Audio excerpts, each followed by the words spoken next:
century, continuing geopolitical headwinds suggest lower global economic growth over the medium term.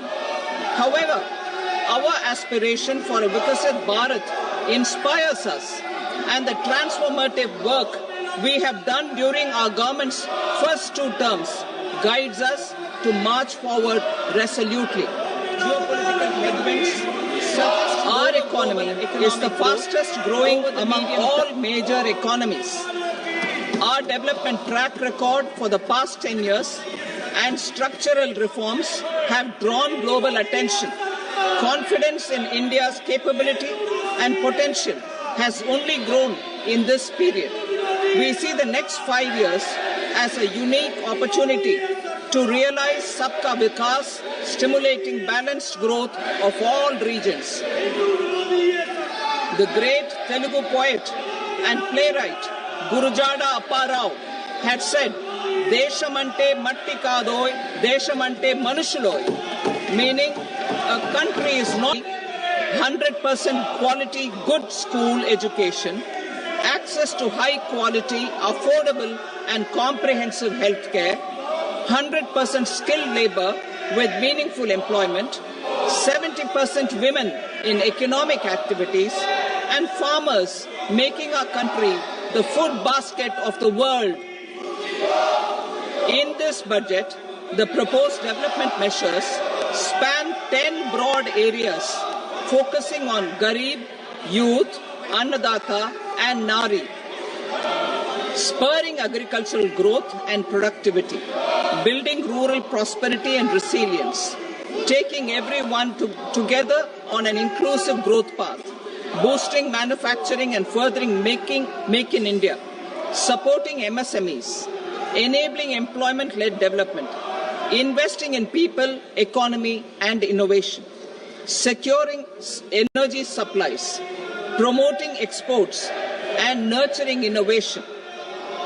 For this journey of development, our 4 powerful engines are agriculture, MSME, investments and exports. The fuel, our reforms, our guiding spirit, inclusivity, and the destination, Vikasit Bharat. This budget aims to initiate transformative reforms across 6 domains. During the first 5 years, these will augment our growth potential and global competitiveness. The domains are taxation, power sector, urban development, mining, financial sector, and regulatory reforms. And the destination, agriculture as the first engine. Now I move to specific proposals, beginning with agriculture as the first engine.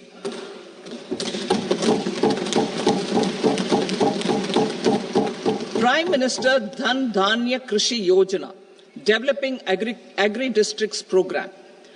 Motivated by the success of the aspirational district program, our government will undertake a Prime Minister Dhan Dhanya Krishi Yojana in partnership with states.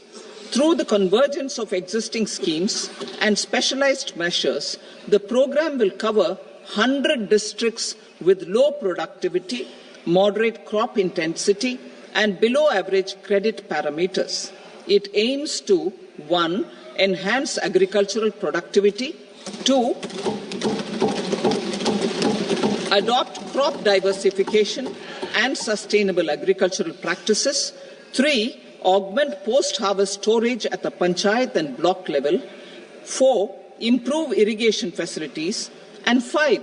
Facilitate availability of long-term and short-term credit. This program is likely to help 1.7 crore farmers. Building rural prosperity and resilience. A comprehensive multi-sectoral rural prosperity and resilience program will be launched in partnership with the states. This will address underemployment in agriculture through skilling, investment, technology, and invigorating the rural economy. The goal is to generate ample opportunities in rural areas so that migration is an option but not a necessity. The program will focus on rural women, young farmers, rural youth, marginal and small farmers, and landless families. The details are in Annexure A. Domestic best practices will be incorporated, and appropriate technical and financial assistance will be sought from multilateral development banks. In Phase 1, 100 developing agri-districts will be covered. Atmanirbharta in pulses. Our government is implementing the National Mission for Edible Oilseed for achieving Atmanirbharta in edible oils. Our farmers have the capability to grow enough for our needs and more. 10 years ago, we made concerted efforts and succeeded in achieving near self-sufficiency in pulses. Farmers responded to the need by increasing the cultivated area by 50%, and government arranged for procurement and remunerative prices.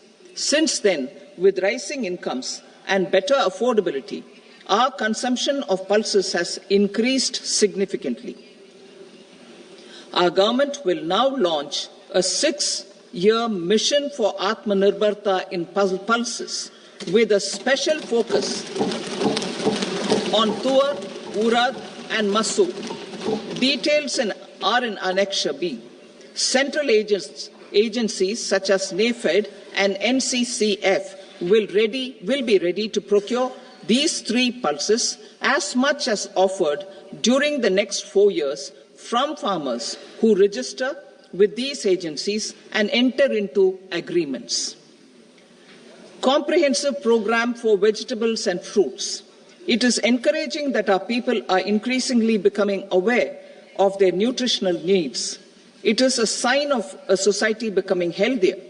With rising income levels, the consumption of vegetables, fruits, and Shri Anna is increasing significantly. A comprehensive program to promote production, efficient supplies, processing, and remunerative prices for farmers will be launched in partnership with the states. Appropriate institutional mechanisms for implementation and participation of farmer producer organizations and cooperatives will be set up. Makhana Board in Bihar. For this, there is a special opportunity for the people of Bihar. A Makhana Board will be established in the state to improve production, processing, value addition, and marketing of Makhana. The people engaged in these activities will be organized into FPOs. The board will provide hand-holding and training support to Makhana farmers and will also work to ensure they receive the benefits of all relevant government schemes. A national mission on high-yielding seeds will be launched, aimed at 1. Strengthening research ecosystem, 2. Targeted development and propagation of seeds with high yield, pest resistance, and climate resilience, and 3. Commercial availability of more than 100 seed varieties released since July 2024. India ranks second largest globally in fish production and aquaculture. Seafood exports are valued at 60,000 crore rupees. To unlock the untapped potential of the marine sector, our government will bring in an enabling framework for sustainable harnessing of fisheries from Indian Exclusive Economic Zone and high seas, with a special focus on the Andaman and Nicobar and Lakshadweep Islands. For the benefit of lakhs of cotton growing farmers, I am pleased to announce a mission for cotton productivity. This 5-year mission will facilitate significant improvements in productivity and sustainability of cotton farming and promote extra long staple cotton varieties. The best of science and technology support will be provided to farmers. Aligned with our integrated 5F vision for the textile sector, this will help in increasing incomes of the farmers and ensure a steady supply of quality cotton for rejuvenating India's traditional textile sector. Kisan credit cards facilitate short-term loans for 7.7 crore farmers, fishermen, and dairy farmers. The loan limit under modified interest subvention scheme will be enhanced from 3 lakh rupees to 5 lakh rupees for loans taken through the KCC. For Atmanirbharta in urea production, our government had reopened 3 dormant urea plants in the eastern region. To further augment urea supply, a plant with annual capacity of 12.7 lakh metric tons will be set up at Namrup in Assam.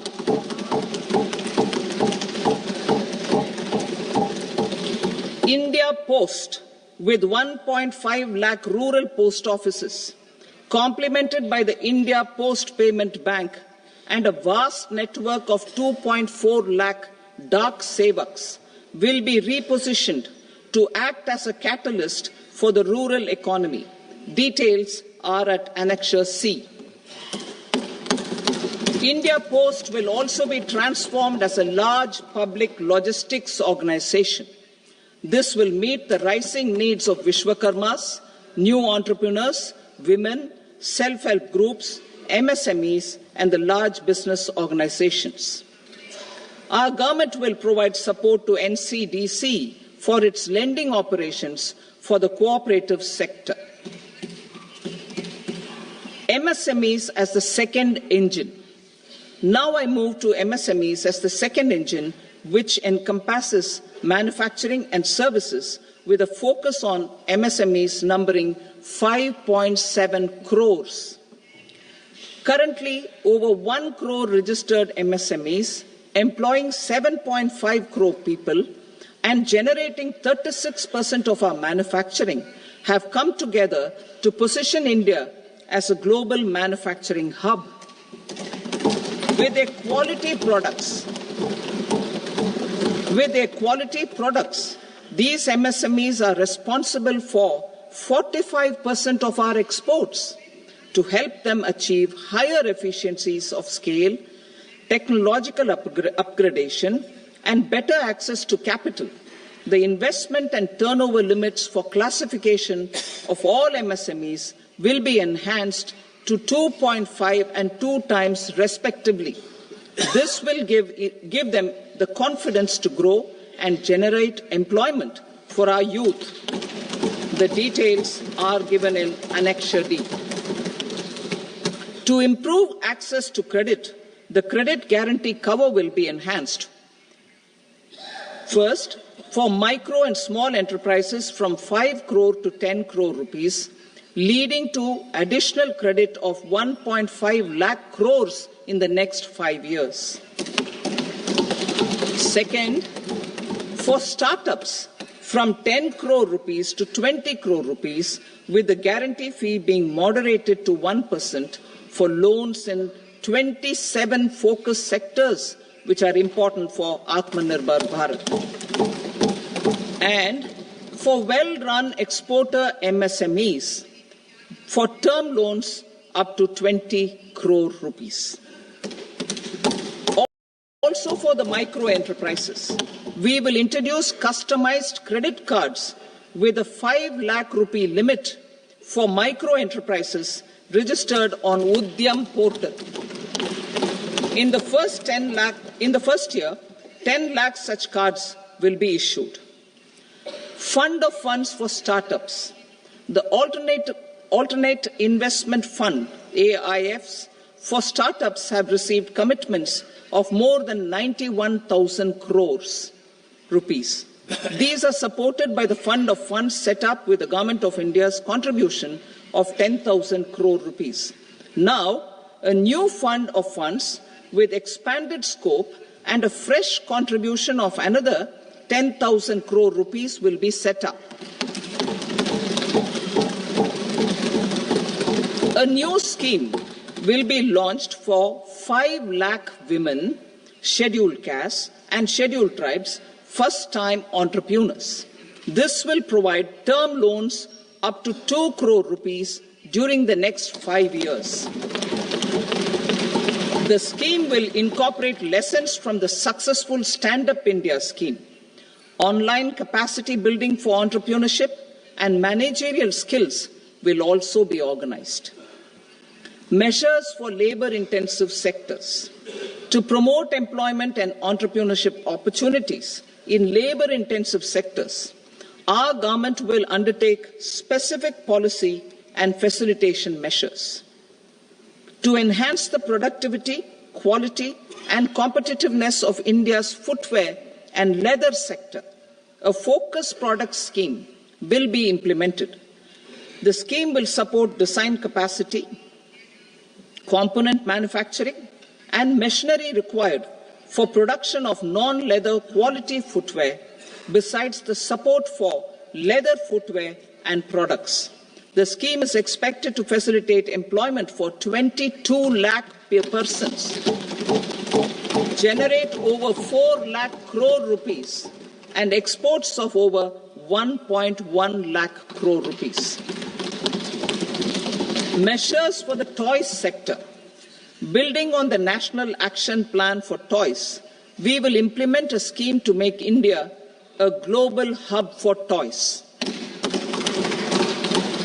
The scheme will focus on development of clusters, skills, and a manufacturing ecosystem that will create high-quality, unique, innovative, and sustainable toys that will represent the Made in India Building brand. On the National Action Plan for Toys, we will implement a scheme to support make India for food processing, a global hub for in line toys. With our commitment towards Purvodaya, we will establish a National Institute of Food Technology, Entrepreneurship and Management in Bihar. The institute will provide a strong fillip to food processing activities in the entire eastern region. This will result in 1. Enhanced income for the farmers through value addition to their produce, and 2. Skilling entrepreneurship and employment opportunities for the youth. Manufacturing mission, furthering Make in India. Our government will set up a national manufacturing mission covering small, medium and large industries for furthering Make in India by providing policy support, execution roadmaps, governance and monitoring framework for central ministries and states. Details are in Annexure E. Given our commitment to climate-friendly development, the mission will also support clean tech manufacturing.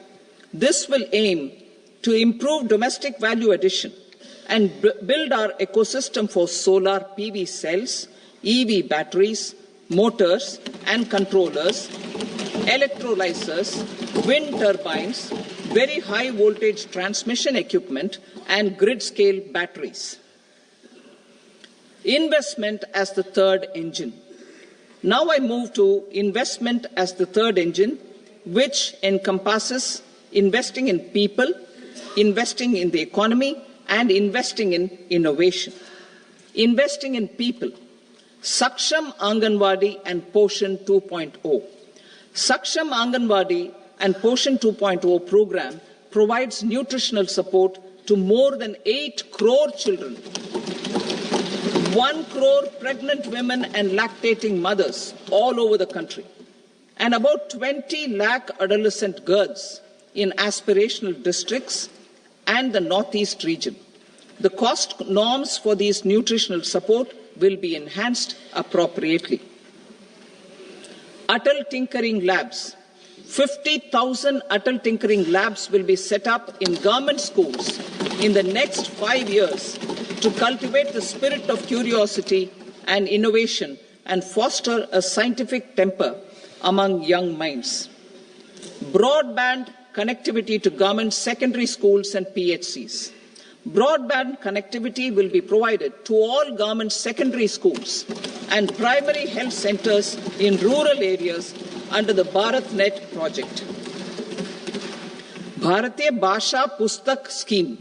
We propose to implement a Bharatiya Bhasha Pustak scheme to provide digital form Indian language books for schools and for higher education.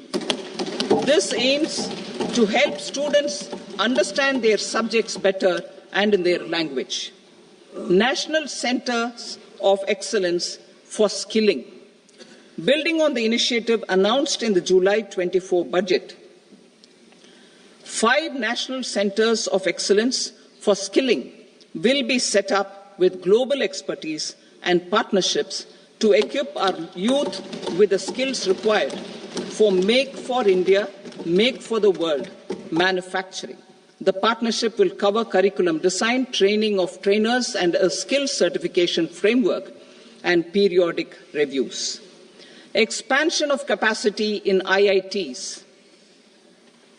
Total number of students in 23 IITs has increased 100% from 65,000 to 1.35 lakh in the past 10 years.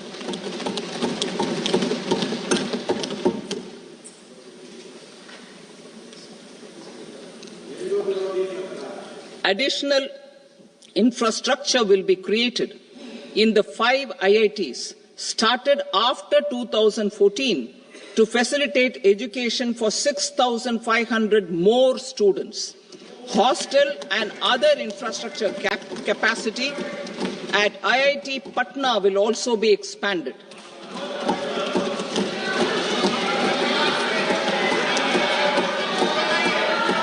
Center of Excellence.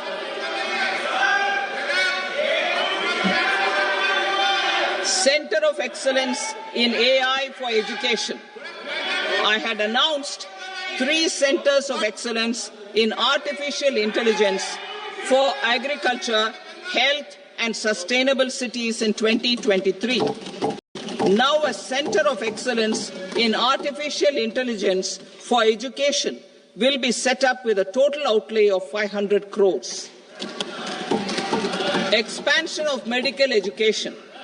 Our government has added almost 1.1 lakh undergraduate and postgraduate medical education seats in 10 years, an increase of 130%. In the next year, 10,000 additional seats will be added in medical colleges and hospitals towards the goal of adding 75,000 seats in the next 5 years. Daycare cancer centers in all district hospitals. Our government will facilitate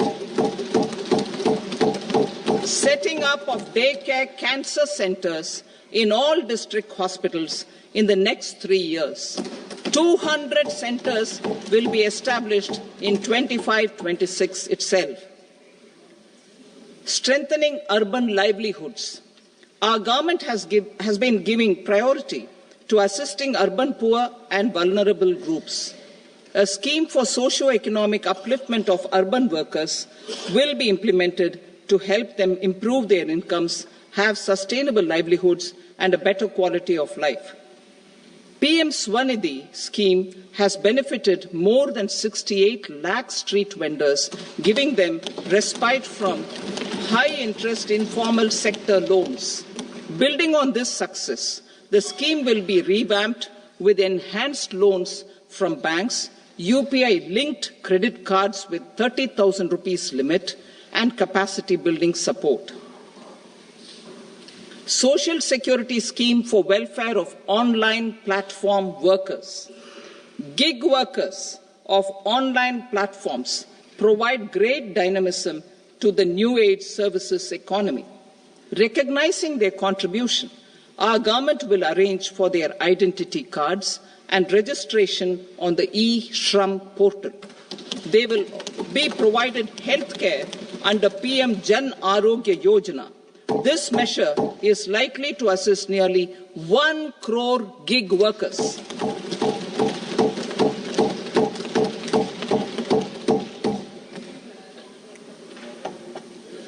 Investing in the economy.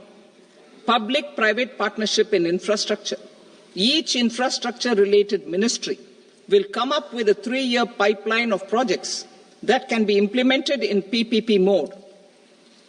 States will also be encouraged to do so and can seek support from the India Infrastructure Project Development Fund, which is a scheme to prepare PPP proposals. Support to states for infrastructure.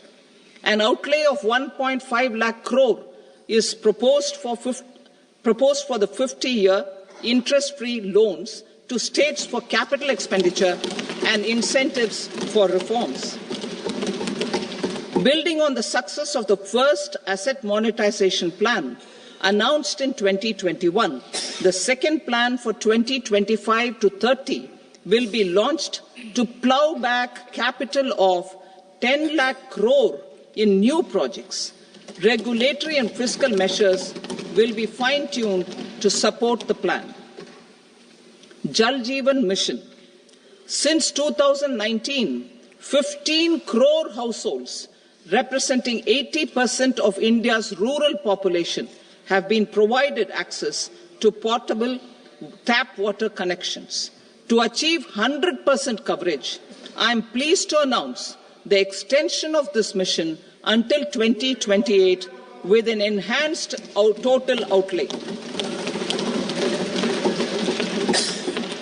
The mission's focus will be on the quality of infrastructure and O&M of rural piped water supply schemes through Jan Bhagidari. A separate MOU or separate MOUs will be signed with the states and union territories to ensure sustainability and citizen-centric water services delivery. Urban sector reforms. Building on the July budget proposals, urban sector reforms related to governance, municipal services, urban land and planning will be incentivized. Urban Challenge Fund. The government will set up an Urban Challenge Fund of 1 lakh crore rupees to implement the proposals for cities as growth hubs, creative redevelopment of cities, and for water and sanitation purposes announced in the July budget.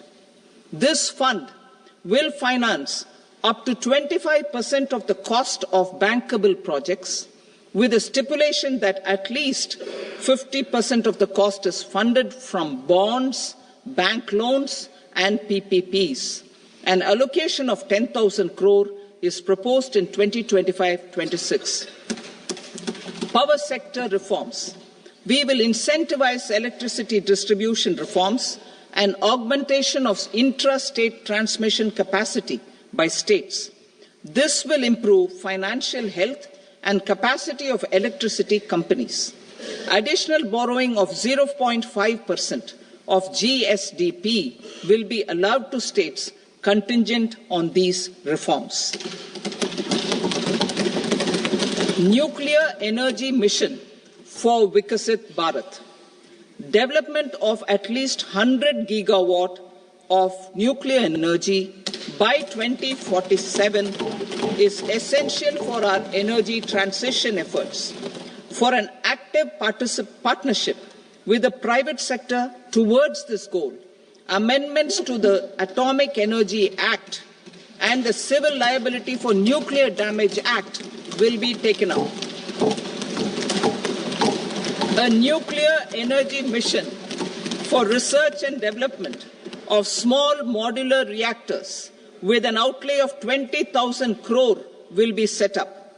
At least 5 indigenously developed small modular reactors will be operationalized by 2033. Shipbuilding. The shipbuilding financial assistance policy will be revamped to address cost disadvantages. This will also include credit notes for shipbreaking in Indian yards to promote the circular economy. Large ships above a specified size will be included in the infrastructure harmonized master list. Shipbuilding clusters will be facilitated to increase the range, categories and capacity of ships. This will include additional infrastructure, facilities, skilling and technology to develop the entire ecosystem. Maritime Development Fund For long-term financing for the maritime industry, a maritime development fund with a corpus of 25,000 crore rupees will be set up. This will be for distributed support and promoting competition. This will have up to 49% contribution by the government, and the balance will be mobilized from ports and from private sector. UDAN regional connectivity schemes.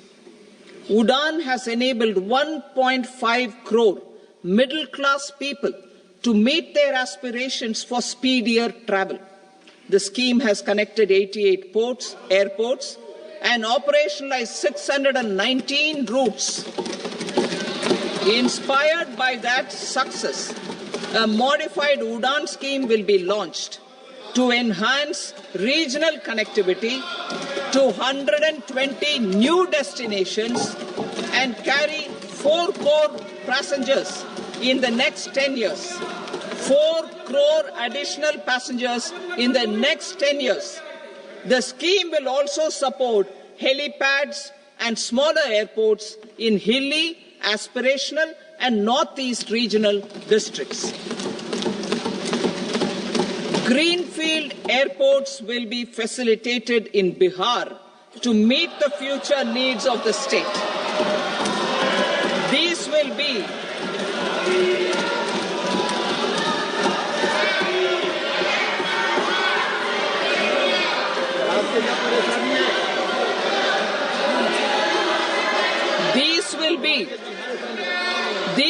be in addition to the expansion of the capacity of Patna Airport and a brownfield airport in Beta. Western Kosi Canal project in Mithilanchal. Financial support will be provided for the Western Kosi Canal ERM project, benefiting a large number of farmers, cultivating over 50,000 hectares of land in the Mithilanchal region of Bihar. Mining sector reforms. Mining sector reforms, including those for minor minerals, will be encouraged through sharing of best practices and institutions of a state mining index. A policy for recovery of critical minerals from tailings will be brought out. Under the special window for affordable and mid-income housing, SWAMI, 50,000 dwelling units in stressed housing projects have been completed and keys handed over to home buyers. Another 40,000 units will be completed in 2025, further helping middle-class families who were paying EMIs on loans taken for apartments while also paying rent for their current dwellings. Building on this success, SWAMI Fund 2 will be established as a blended finance facility with contribution from the government, banks and private investors. This fund of 15,000 crore rupees will aim for expeditious completion of another 1 lakh units. PM Gati Shakti data for private sector. For furthering PPPs and assisting the private sector in project planning, access to relevant data and maps from the PM Gati Shakti portal will be provided. Tourism for employment-led growth. Top 50 tourist destination sites in the country will be developed in partnership with states through a challenge mode. Land for building key infrastructure will have to be provided by the states. Hotels in these destinations will be included in the infrastructure harmonized list. The following measures will be taken for facilitating employment-led growth. Organizing intensive skill development programs for our youth, including in institutes of hospitality management. Providing mudra loans for homestays. Improving ease of travel and connectivity to tourist destinations. Providing performance-linked incentives to states for effective destination management, including tourist amenities, cleanliness, and marketing efforts, and introducing streamlined e-visa facilities along with visa fee waivers for certain tourist groups. Continuing with the emphasis on places of spiritual and religious significance, in the July budget, there will be a special focus on destinations related to the life and times of Lord Buddha. Medical tourism and heal in India. Medical tourism and heal in India will be promoted in partnership with the private sector, along with capacity building and easier visa norms. Investing in innovation. To implement private sector-driven research, development and innovation initiatives announced in the July budget, I am now allocating 20,000 crore rupees for this purpose. A deep tech fund of funds will also be explored to catalyze the next generation startups as a part of this initiative. Lines will be set up script heritage with academic institutions, museums, libraries, and private collectors will be undertaken to cover more than 1 crore manuscripts. We will set up a national digital repository of Indian knowledge systems for knowledge sharing. Now I move to exports as the fourth engine. We will set up an export promotion mission with sectoral and ministerial targets driven jointly by the Ministries of Commerce, MSME and Finance. It will facilitate easy access to export credit, cross-border factoring support, support to MSMEs to tackle non-tariff measures in overseas markets. A digital public infrastructure, Bharat Trade Net, for international trade will be set up as a unified platform for trade documentation and financing solutions. This will complement the Unified Logistics Interface platform. The BTN will be aligned with international practices. Support will be provided to develop domestic manufacturing capacities for our economy's integration with global supply chains. Sectors will be identified based on objective criteria. Facilitation groups with participation of senior officers and industry representatives will be formed for select products and supply chains. Through this, there are huge opportunities related to Industry 4.0, which needs high skills and talent. Our youth have both. Our government will support the domestic electronic equipment industry to leverage this opportunity for the benefit of our youth. A national framework will be formulated as guidance to states for promoting global capability centers in emerging Tier 2 cities. This will suggest measures for enhancing availability of talent and infrastructure, building bylaw reforms, and mechanisms for collaboration with industry. Our government will facilitate upgradation of infrastructure and warehousing for air cargo, including high-value perishable horticultural produce. Cargo screening and customs protocol will be streamlined and made user-friendly. Reforms as the fuel. Over the past 10 years, our government has implemented several reforms for convenience of taxpayers, such as faceless assessment, 2, taxpayer charter, 3, faster returns, 4, almost 99% returns being on self-assessment, and 5, Vivad Se Vishwas scheme.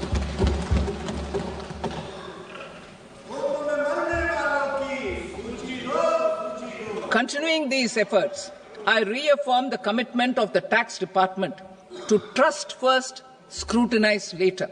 I also propose to introduce the new income tax bill next week. I will detail the indirect tax reforms and changes in direct taxes in Part B. Financial sector reforms.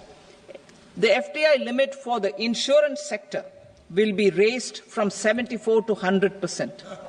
This enhanced limit will be available for those companies which invest the entire premium in India. The current guardrails and conditionalities associated with foreign investment will be reviewed and simplified. The services of India Post Payment Bank will be deepened and expanded in rural areas. NABFID will set up a partial credit enhancement facility for corporate bonds for infrastructure.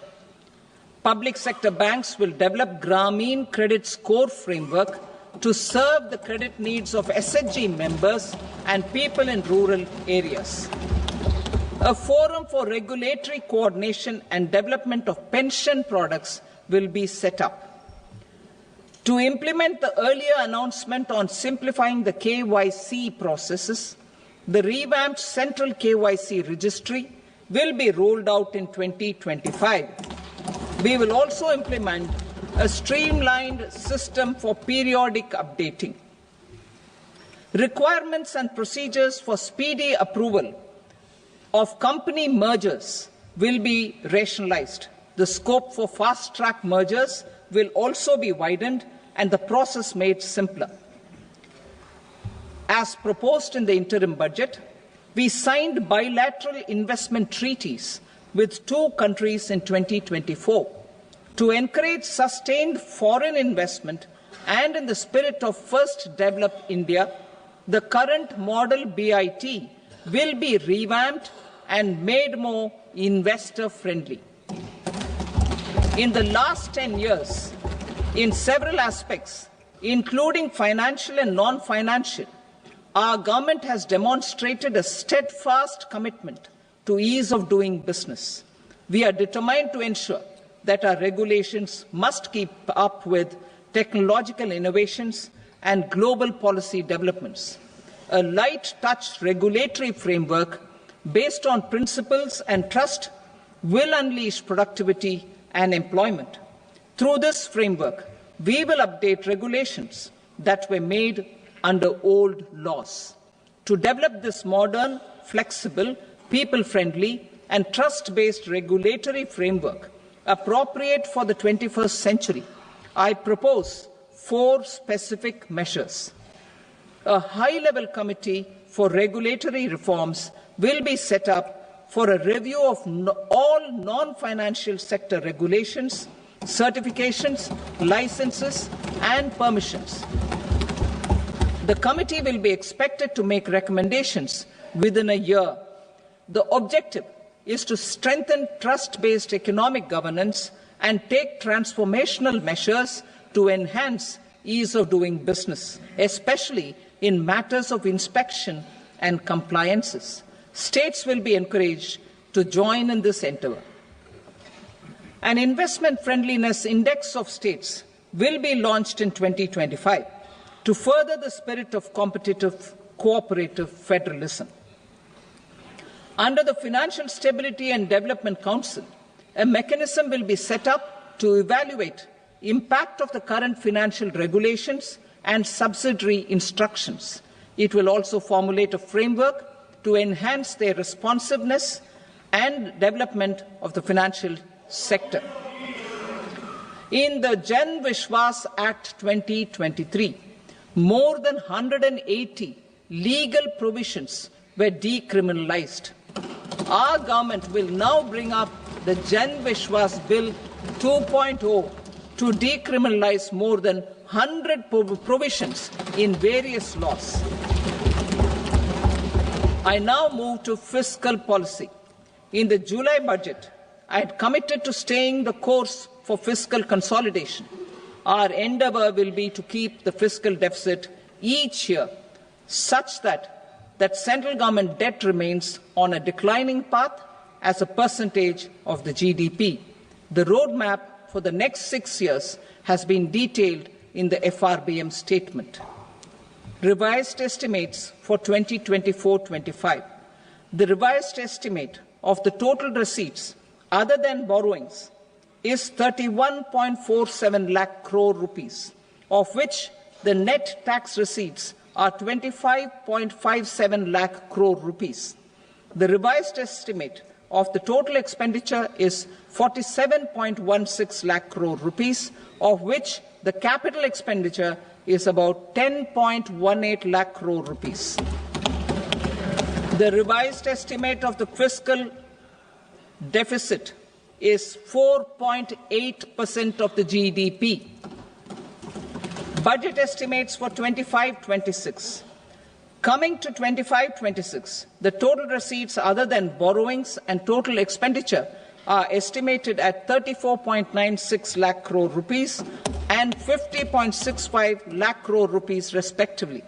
The net tax receipts are estimated at 28.37 lakh crore rupees. The fiscal deficit is estimated to be 4.4% of GDP. To finance the fiscal deficit, the net market borrowings from dated securities are estimated at 11.54 lakh crore. The balance financing is expected to come from small savings and other sources. The gross market borrowings are estimated at 14.82 lakh crore rupees. I will now move to Part B.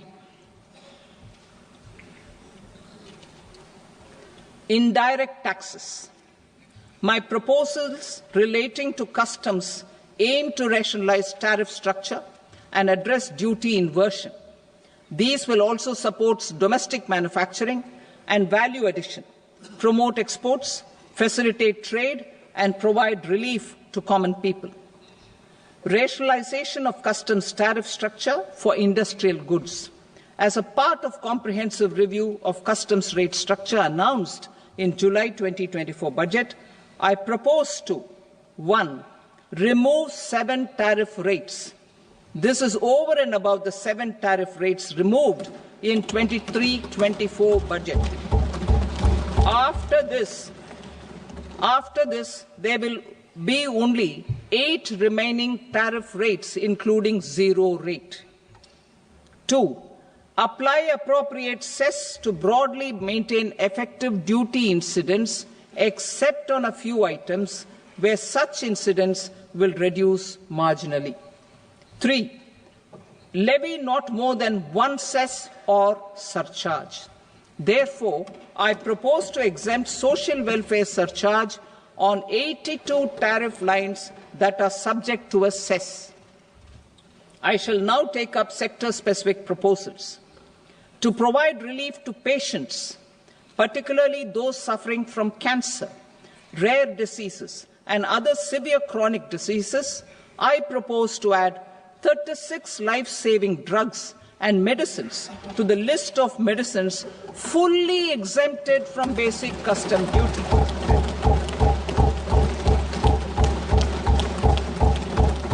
I also propose to add 6 life-saving medicines to the list attracting concessional custom duty of 5%. Full exemption and concessional duty will also respectively apply on the bulk drugs for manufacture of the above. Specified drugs and medicines under patient assistance programs run by the pharmaceutical companies are fully exempt from BCD, provided the medicines are supplied free of cost to the patients. I propose to add 37 more medicines along with 13 new patient assistance programs. Support to domestic manufacturing and value addition. Critical minerals. In the July 2024 budget, I had fully exempted BCD on 25 critical minerals that are not domestically available. I had also reduced BCD of 2 other such minerals to provide a major fillip to their processing, especially by MSMEs. Now, I propose to fully exempt cobalt powder and waste, the scrap of lithium-ion battery, lead, zinc, and 12 more critical minerals. This will help secure the availability for manufacturing in India and promote more jobs for our youth. To promote domestic production of technical textile products such as agro-textiles, medical textiles, and geotextiles at competitive prices, I propose to add 2 more types of shuttle-less looms to the list of fully exempted textile machinery. I also propose to revise the BCD rate on knitted fabrics covered by 9 tariff lines from 10 or 20 to 20% or 115 rupees per kg, whichever is higher. Electronic goods. In line with our Make in India policy and to rectify inverted duty structure, I propose to increase the BCD on interactive flat panel display from 10% to 20% and reduce the BCD to 5% on open cell and other components. In 23-24 budget, for the manufacture of open cells of LCD, LED TVs, I had reduced the BCD on parts of open cells from 5% to 2.5%. To further boost the manufacture of such open cells, the BCD on these parts will now stand exempted. Lithium-ion battery. To the list of exempted capital goods, I propose to add 35 additional capital goods for EV battery manufacturing and 28 additional capital goods for mobile phone battery manufacturing. This will boost domestic manufacture of lithium-ion batteries, both for mobile phones and for electric vehicles. Shipping sector.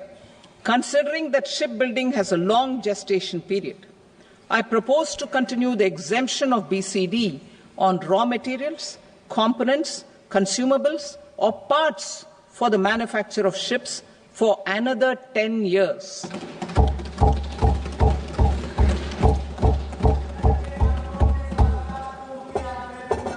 I also propose the same dispensation for shipbreaking to make it more competitive. Telecommunication. To prevent classification disputes, I propose to reduce the BCD from 20% to 10% on carrier-grade Ethernet switches to make it at par with non-carrier-grade Ethernet switches. Export promotion. To facilitate exports of handicrafts, I propose to extend the time period for export from 6 months to 1 year, further extendable by another 3 months if required. I also propose to add 9 items to the list of duty-free inputs. Leather sector. I propose to fully exempt BCD on wet blue leather to facilitate imports for domestic value addition and employment. I also propose to exempt crust leather from 20% export duty to facilitate exports by small tanners. Marine products. To enhance India's competitiveness in the global seafood market, I propose to reduce BCD from 30% to 5% on frozen fish paste, surimi, for manufacture and export of its analog products. I also propose to reduce BCD from 15% to 5% on fish hydrolysates for manufacture of fish and shrimp feed. In July 2024 budget, to promote development of domestic MROs for aircraft and ships, I had extended the time limit for export of foreign origin goods that were imported for repairs from 6 months to 1 year and further extendable by 1 year. I now propose to extend the same dispensation for railway goods. Time limit for provisional assessment. Presently, the Customs Act 1962 does not provide any time limit to finalize provisional assessments, leading to uncertainty and cost to trade. As a measure of promoting ease of doing business, I propose to fix a time limit of 2 years, extendable by a year, for finalizing the provisional assessment. I propose to introduce a new provision that will enable importers or exporters, after clearance of goods, to voluntarily declare material facts and pay duty with interest but without penalty. This will incentivize voluntary compliance. However, this will not apply in cases where department has already initiated audit or investigation proceedings. For industry to better plan their imports, I propose to extend the time limit for the end use of imported inputs in the relevant rules from 6 months to 1 year. This will provide operational flexibility in view of cost and uncertainty of supply. Further, such importers will now have to file only quarterly statements instead of a monthly statement.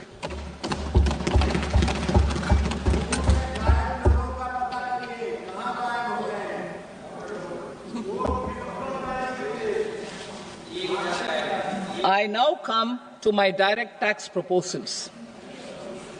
In Part A, I have briefly underlined taxation reforms as one of key reforms to realize our vision of Vikasit Bharat. In respect of criminal law, our government had earlier ushered in Bharatiya Nyaya Sanhita, replacing Bharatiya Danda Sanhita. I am happy to inform this august House and the country that for new income tax bill will carry forward the same spirit of Nyaya in its drafting as well. The new bill will be clear and direct in text, with close to half of the present law in terms of both chapters and words. It will be simple to understand for taxpayers and tax administrators, leading to tax certainty and reduced litigation. Reforms, however, are not a destination. They are means to achieve good governance for our people and economy. Providing good governance primarily involves being responsive. The Tirukural captures this in verse 542, which reads, "Vaanokki vaazhum ulagallam, mannavan kol nokki vaazhum kudi," meaning, just as the living beings live expecting rains, citizens live expecting good governance. Our government is committed to keeping an ear to the ground and a finger on the pulse and responding while balancing our national building efforts.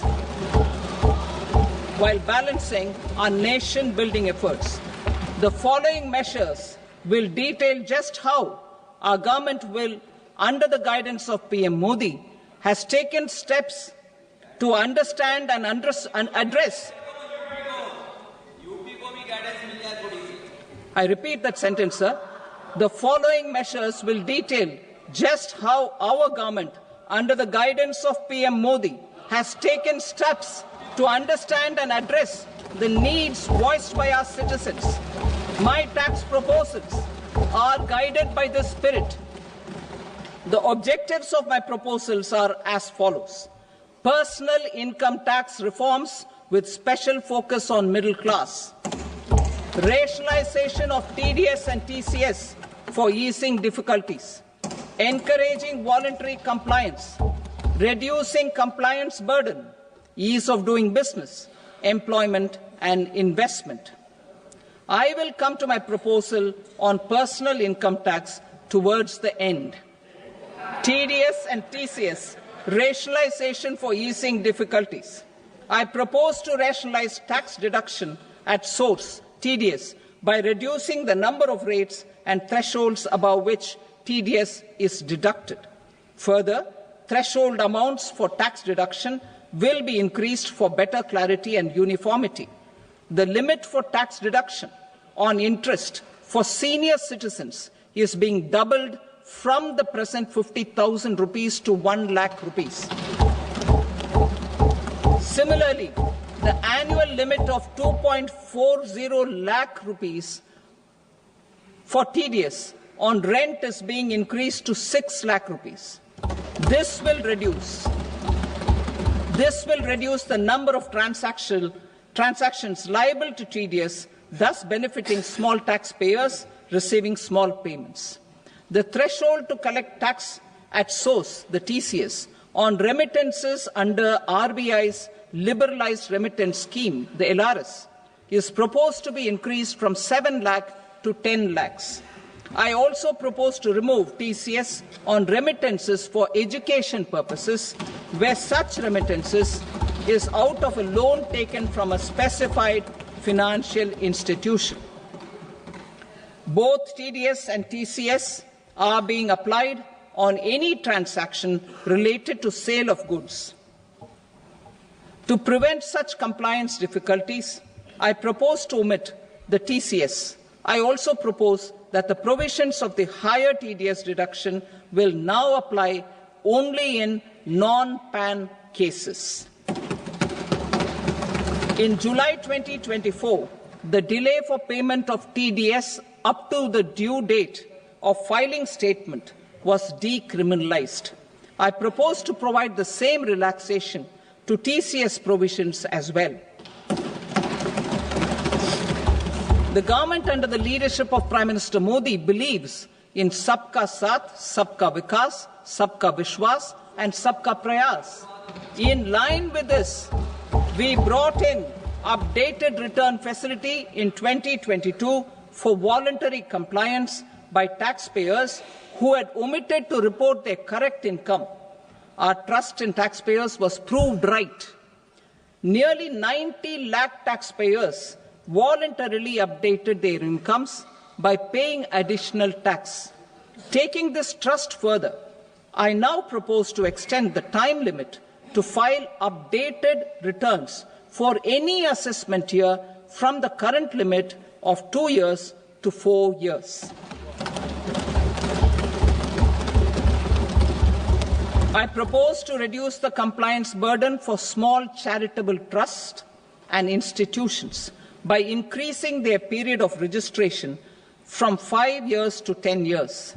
It is also proposed that disproportionate consequences do not arise for minor defaults, such as incomplete applications filed by charitable entities. Presently, taxpayers can claim the annual value of self-occupied properties as nil only on the fulfillment of certain conditions. Considering the difficulties faced by taxpayers, it is proposed to allow the benefit of 2 such self-occupied properties without any condition. To streamline the process of transfer pricing and to provide an alternative to yearly examination, I propose to introduce a scheme for determining arm's length price of international transaction for a block period of 3 years. This will be in line with global best practices. With a view to reduce litigation and provide certainty in international taxation, the scope of safe harbour rules is being expanded. A number of senior and very senior citizens have very old national savings schemes accounts. As interest is no longer payable on such accounts, I propose to exempt withdrawals made from NSS by individuals on or after 29th August 2024.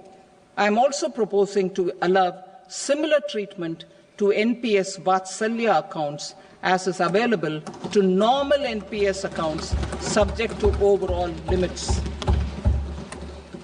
In my speech in July 2024, I had promised that all processes, including giving effect to appellate orders, shall be digitalized and made paperless over the next 2 years. So I am happy to announce that digitalization is being made operational now. In July 2024, we brought in the Vivad Se Vishwas scheme to resolve income tax disputes pending in appeal. The scheme has received a great response, with nearly 33,000 taxpayers having availed of the scheme to settle their disputes. I have a few proposals to promote investment and employment. It is proposed to provide a presumptive taxation regime for non-residents who provide services to a resident company that is establishing or operating an electronics manufacturing facility. I further propose to introduce a safe harbour for tax certainty for non-residents who store components for supply to specified electronics manufacturing units. Presently, the tonnage tax scheme is available only to sea-going ships. The benefits of existing tonnage tax scheme are proposed to be extended to inland vessels registered under the Indian Vessels Act 2021 to promote inland water transport in the country. Extension for incorporation of startups. We continue to support the Indian startup ecosystem. I propose to extend the period of incorporation by 5 years to allow the benefit available to startups which are incorporated before 1/4/2030. In order to attract and promote additional activities in the IFSC, I am inter alia proposing specific benefits to ship leasing units, insurance offices and treasury centres of global companies which are set up in IFSC.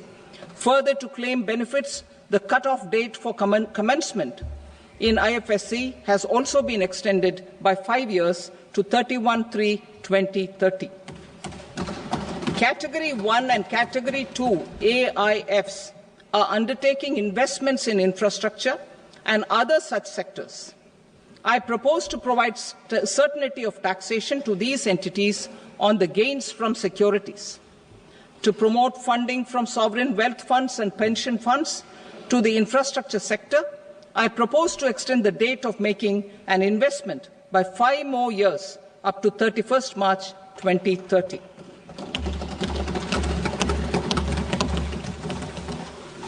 Personal income tax reforms with special focus on middle class. Democracy, demography and demand are the key support pillars in our journey towards Vikasit Bharat. The middle class provides strength for India's growth. This government, under the leadership of Prime Minister Modi, has always believed in the admirable energy and ability of the middle class in nation building. In recognition of their contribution,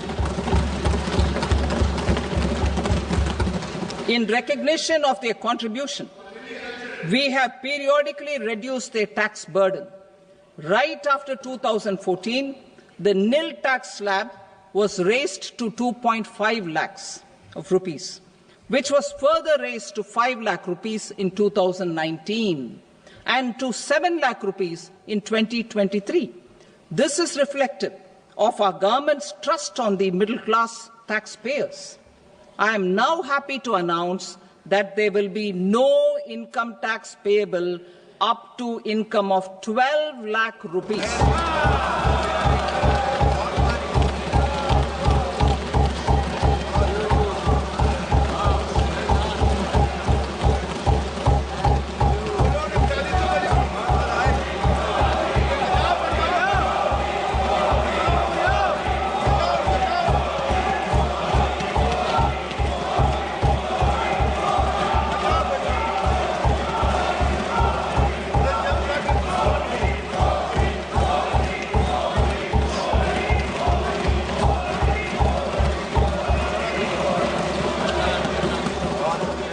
So, average income of 1 lakh per month, other than the special rate income such as capital gains, under the new regime.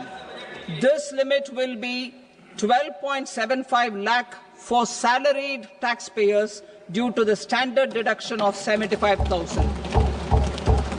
Slabs and rates are being changed across the board to benefit all taxpayers. The new structure will substantially reduce the taxes of the middle class and leave more money in their hands, boosting household consumption, savings and investment. In the new tax regime, I propose to revise tax rate structures as follows: 0 to 4 lakh rupees nil, 4.8 lakh rupees to 8 lakh rupees 5%, 8 to 12 lakh rupees 10%, 12 to 16 lakh rupees 15%, 16 to 20 lakh rupees 20%, 20 to 24 lakh rupees 25%, and above 24 lakh rupees 30%. To taxpayers up to 12 lakh of normal income, other than special rate income such as capital gains. I read that again. To taxpayers up to 12 lakh of income, other than special rate income such as capital gains, tax rebate at different income levels can be illustrated with a few examples. A taxpayer in the new regime with an income of 12 lakh rupees will get a benefit of 80,000 rupees in tax, which is 100% of tax payable as per the existing rates. A person having income of 18 lakh rupees will get a benefit of 70,000 rupees in tax, that is 30% of tax payable as per existing rates. A person with an income of 25 lakh gets a benefit of 1,10,000 rupees, that is 25% of his tax payable as per existing rates. Details of my tax proposals are given in the annexure. As a result of these proposals, Honourable Speaker, sir, revenue of about 1 lakh crore in direct taxes and 2,600 crores in indirect taxes will be foregone. Mr. Speaker, sir, with this, I commend the budget to this august House.